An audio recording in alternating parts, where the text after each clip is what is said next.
स्वाभाविक है। रामविलास पासवान जी नेता थे, मूर्ति लगनी चाहिए, अच्छी बात है। वो बात हमको जानकारी नहीं है, इसके जो उपयुक्त व्यक्ति हैं उनसे पूछते तो अच्छा रहता।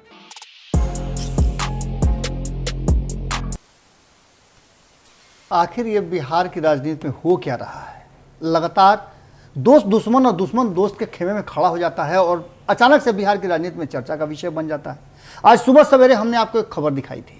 खबर में हमने आपको बताया था कि किस तरह से तेजस्वी यादव बयान दिए थे और क्या कुछ उनका कहना था, किस तरह से उन्होंने नीतीश कुमार के सामने डिमांड रखा था। और दिल्ली से लौटने के बाद हमने ये भी बताया था कि किस तरह से नीतीश कुमार ने अपने गेम प्लान में चेंज किया है।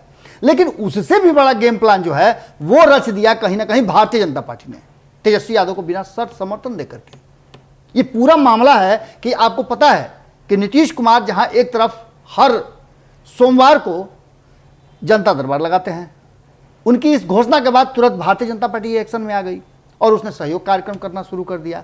अब प्रतिदिन 2 से 3 जो मंत्री हैं नीतीश सरकार में ही, यानी कि एनडीए सरकार में बिहार में, वो सहयोग कार्यक्रम में उपस्थित रहते हैं। पार्टी कार्यालय में लोगों को बुलाया जाता है, लोग आते हैं, अपनी समस्याएं सुनाते हैं और समस्याओं से ज़्यादा वो राजनीति का एक ऐसा अखाड़ा हो गया है जहां दिन भर की राजनीति 24 घंटे में क्या होने वाला बिहार की राजनीति में सारी कथा कहानी वहां कही जाती है।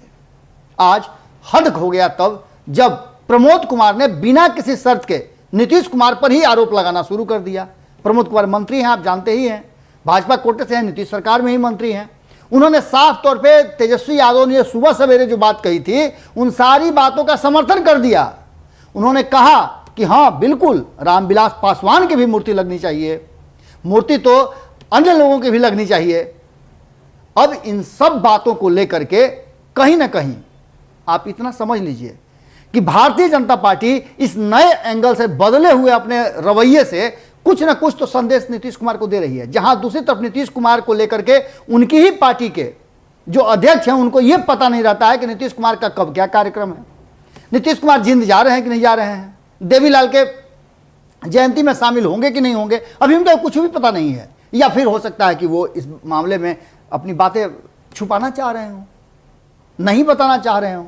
लेकिन एक बात तो तय है कि भारतीय जनता पार्टी जिस तरह से ये सब कुछ कर रही है, रघुवंश बाबू की मूर्ति लगाने की बात, या फिर रामविलास पासवान की मूर्ति लगाने की बात, या फिर राजकीय समारोह में उन लोगों के नाम को और उन लोगों की जयंती और पुण्यतिथि को शामिल करने की बात जो तेजस्वी यादव ने मांग रखी है, उसका पूरी तरह से समर्थन भारतीय जनता पार्टी ने कर दिया है। और यहीं से एक शुरुआत नए युग की देखने को लग रही है। ऐसा लग रहा है कि भारतीय जनता पार्टी ने मन बना लिया है कि अब बिहार की राजनीति में कुछ नए प्रयोग करेगी। सुनिए क्या कह रहे हैं प्रमोद कुमार, और इससे आप क्या समझते हैं कमेंट बॉक्स में जरूर लिखिएगा, क्योंकि आखिर बिहार की बदलती हुई राजनीति में कुछ ना कुछ तो नया हो रहा है।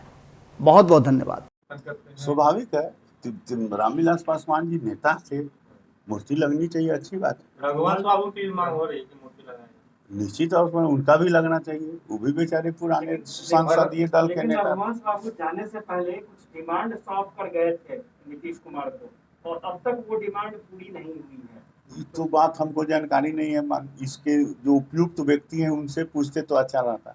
मतलब उन्होंने जो पत्र लिखा था उसके बारे में, पत्र लिखा था वो तो सब सार्वजनिक अखबार में आया, जिस पर कितना टीका टिप्पणी सब हुआ।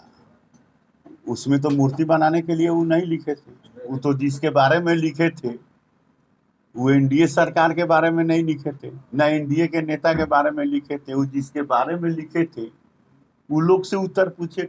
अगर ये वीडियो पसंद आई और वह बिहार के राजनीति और बिहारियत से सरोकार रखेनी तो सब्सक्राइब बटन दबा के चैनल के सब्सक्राइब कर ली। ओजे एगो घंटी बा, ओकरा बटन दबा देला से कुल सटीक और मारक खबर रुआ मुफ्त में मिल जाई। अगर रुआ पत्रकारिता के हमनी के नया प्रयोग में सहयोग कर चाहतानी तो ज्वाइन बटन दबा दी। पेटीएम नंबर नोट कर ली 9386816700। धन्यवाद।